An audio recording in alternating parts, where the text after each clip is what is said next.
Damai di hatiku. Demikianlah tema ibadah kita hari ini. Bapak Ibu, saudara-saudari jemaat yang terkasih, salam. Saya rasa hampir semua di antara kita pernah mengalami yang namanya kehilangan barang. Coba kita ingat. Kalau di pastori beberapa waktu yang lalu, Bapak Ibu, kami kehilangan bunga amanema 3 pot. Ini kotak ini, itu bunga belum kembali sampai dengan hari ini, entah kemana. Kita semua pasti pernah mengalami yang namanya kehilangan barang. Kalau saya secara pribadi, ada satu barang yang paling sering sekali hilang. Kalau saya tidak butuh, dia ada. Tapi kalau sudah saatnya saya butuh, saya cari, biasanya dia jadi hilang. Saya yakin Bapak Ibu Saudara juga pernah alami. Barang itu adalah kunci motor. Kunci motor, kalau saya tidak cari, dia ada saja di atas tempat tidur, dia ada di atas meja, ada di atas kursi, ada di mana-mana dia ada. Tapi kalau sudah saatnya saya butuh, saya cari, biasanya susah sekali saya itu. Kalau saat itu saya tidak terdesak, Bapak Ibu, saya tidak terdesak, lalu saya cari tidak ketemu, ya oke, aman-aman saja. Tapi kalau saat itu saya terdesak sekali, saya putus sekali, saya arju sekali, saya cari kalau tidak ketemu, ini bisa membawa kepanikan tersendiri bagi saya. Ini baru kunci motor. Coba ibu-ibu yang ada di sini bayangkan, kalau uang persediaan terakhir tiba-tiba dia hilang, apa yang akan terjadi? Kau kepanikan, kekagetan semacam ini juga dialami oleh 2 orang dalam narasi Alkitab bacaan kita hari ini.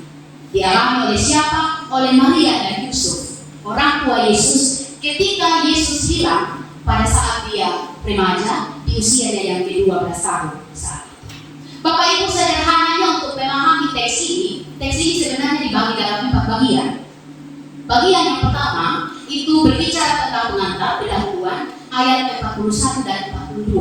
Lalu bagian yang kedua itu sebenarnya berbicara tentang hilangnya Yesus dari ayat 43 sampai dengan ayatnya yang ke-46. Lalu bagian yang ketiga itu berbicara tentang respon ahli ulama, respon orang tua Yesus, dan respon Yesus sendiri dari ayatnya yang ke-47 sampai 50. Lalu bagian keempat terakhir penutup ayat 51 dan 52. Kalau kita mau memakai cara berpikir atau tradisi orang Yahudi pada saat itu, orang-orang Yahudi Bapak Ibu, entah yang jaraknya dekat dengan Yerusalem atau jaraknya jauh dari Yerusalem, wajib hukumnya bagi mereka setiap 1 tahun sekali mereka harus datang atau pergi ke Yerusalem. Pergi ke Yerusalem untuk apa? Untuk merayakan Paskah. Kenapa harus di Yerusalem? Yerusalem tempat bait Allah berada. Jadi setiap setahun sekali wajib bagi mereka untuk pergi ke sana dan merayakan Paskah bersama-sama. Kalau bagi kita orang Kristen, Paskah itu adalah peristiwa ketika kita merayakan kebangkitan Yesus Kristus. Tapi Paskah dalam konotasi, dalam pemahaman, dalam tradisi orang Yahudi, itu adalah salah satu momen di mana momen itu membawa ingatan atau memori mereka pada masa yang telah lampau, pada masa yang sudah silam, bagaimana Allah menolong dan membebaskan mereka dari Mesir ke Kanaan, dari tempat perbudakan menuju ke tempat yang penuh berkat, dari tempat mereka ditindas menuju ke tempat yang penuh susu dan air. Jadi di momen Paskah itu mereka bersukacita bersama-sama, mereka bergembira bersama-sama, mereka menyimpan kedamaian dalam hati mereka dengan kesadaran bahwa kita telah diselamatkan. Sehingga di momen Paskah bagi orang Yahudi, mereka biasanya mengkonsumsi roti ragi dan sayur pahit, menyimbolkan bahwa mereka mengingat masa itu sambil bersyukur kepada Allah yang telah membebaskan mereka. Yesus dan kedua orang tuanya juga turut hadir dan pergi ke Yerusalem merayakan Paskah bersama-sama.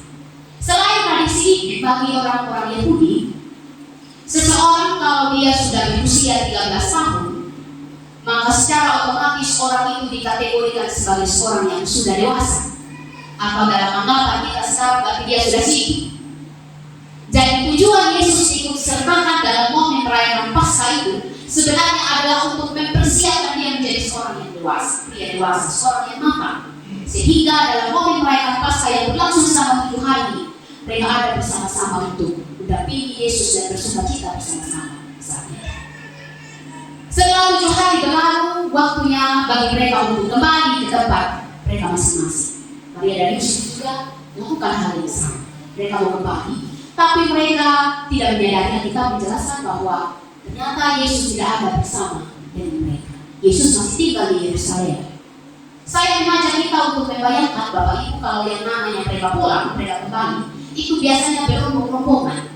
Yang namanya rombong-rombongan itu bisa dalam jumlah yang sangat besar, sangat banyak. Bisa ratusan, bisa juga ribuan.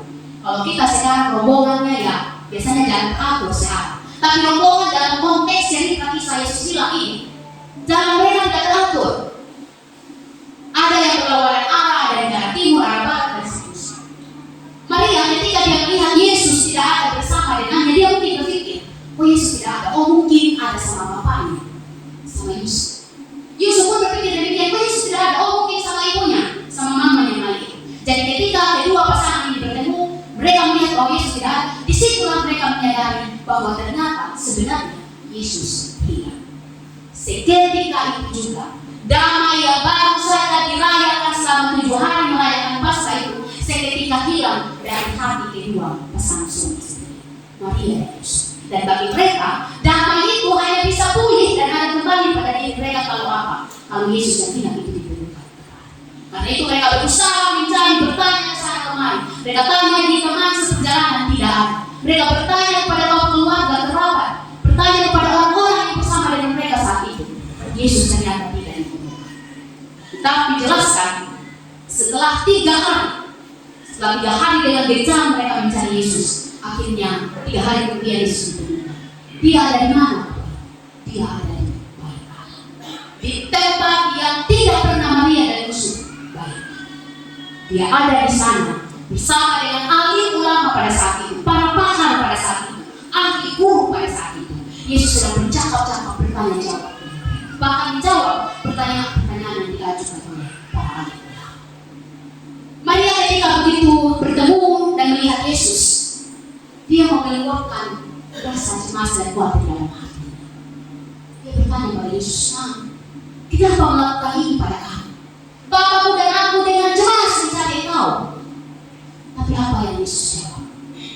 Yesus bertanya kepada mereka, kenapa kamu mencari aku?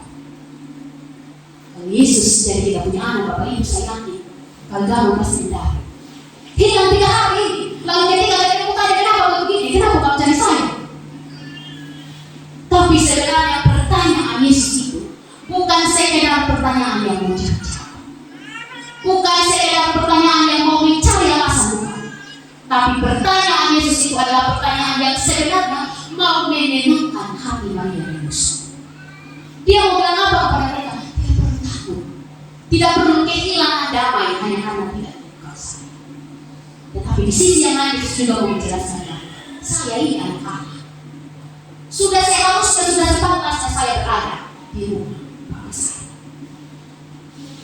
Bapak Ibu saudara-saudari yang terkasih dalam Kristus, kita baru saja merayakan Natal.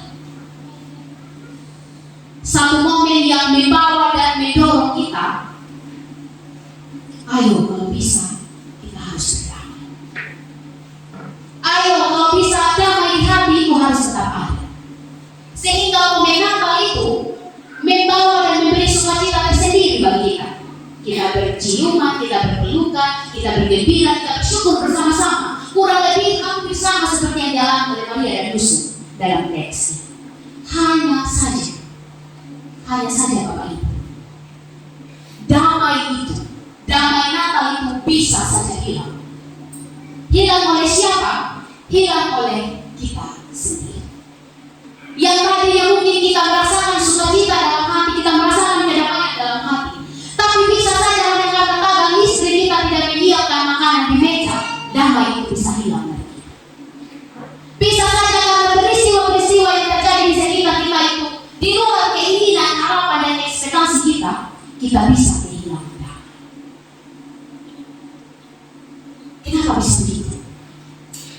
Dari pengalaman Maria dan Yusuf, kita menemukan jawabannya bahwa kita dengan mudah dan gampang kehilangan damai bisa jadi karena kita salah dalam pencarian.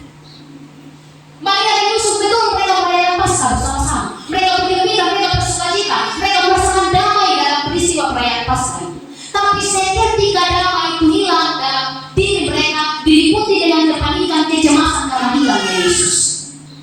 Mereka berusaha mencari damai itu. Cari di antara kaum keluarga tidak ketemu, cari di antara kerabat tidak ketemu, cari di antara teman seperjalanan tidak ketemu, cari di antara pasangan masing-masing. Maria cari di Yusuf, Yusuf cari di Maria, tidak ketemu. Karena apa?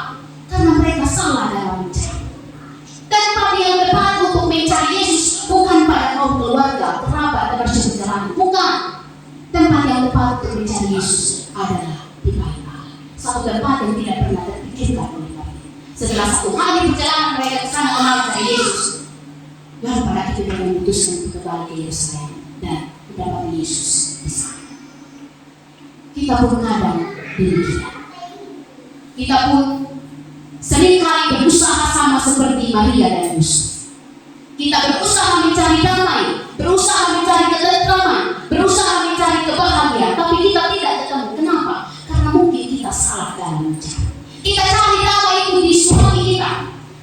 Suami saya harus memberikan saya damai, harus memberikan saya sejahtera, harus memberikan yang terbaik bagi saya. Kita cari damai itu di istri kita. Istri saya harusnya lebih peka, lebih pengertian, lebih baik, lebih mengerti apa yang saya mau. Tidak kita lakukan karena apa? Karena kita salah dalam mencari. Kita cari damai itu di orang tua kita tidak ketemu, cari damai di anak-anak kita tidak ketemu. Kita cari damai itu di tetangga rekan kerja yang sepelayan, tidak akan kita temukan. Karena apa? Karena kita mungkin salah dalam mencari. Kedamaian, kesukacitaan itu tidak terletak pada pasangan saya, tidak terletak pada orang tua saya, tidak terletak pada tetangga saya, keluarga saya, saudara saya, sahabat, rekan pelayanan, rekan kerja saya, tidak terletak pada mereka. Jadi kalau saya kehilangan damai, itu bukan karena salahnya mereka, tapi karena apa? Karena salahnya saya sendiri. Menghadirkan sukacita dan kedamaian dalam hati kita bukan tanggung jawab pasangan kita, bukan tanggung jawab orang tua kita, anak-anak kita, keluarga, sahabat atau siapapun, bukan tanggung jawab mereka, tapi tanggung jawab diri kita sendiri untuk mencari dan menghadirkan damai itu justru hanya di dalam Yesus. Tempat yang tepat untuk menemukan dan mencari kedamaian, Bapak Ibu, hanya di dalam Yesus. Dunia bisa saja mengecewakan, pasangan kita bisa saja melukai hati kita kapan saja. Sahabat sekalipun, rekan kerja, rekan pelayanan sekalipun, bisa saja menorehkan luka di batin kita kapan saja. Mereka tidak bisa menjamin bahwa mereka akan berikan damai kepada kita all the time, setiap saat ini. Karena itu adalah dalam dari firman Tuhan hari ini kita dipanggil dan diajak. Ayo, sadari bahwa damai yang kekal dan abadi hanya didapat di dalam Yesus. Hanya kita temukan di dalam Tuhan. Itulah kenapa Bapak Ibu kita gampang sekali saling kecewa. Kita dengan mudah sekali saling membenci, saling menyimpan dendam satu dengan yang lain. Dengan mudah sekali damai di hati kita ini menjadi hilang.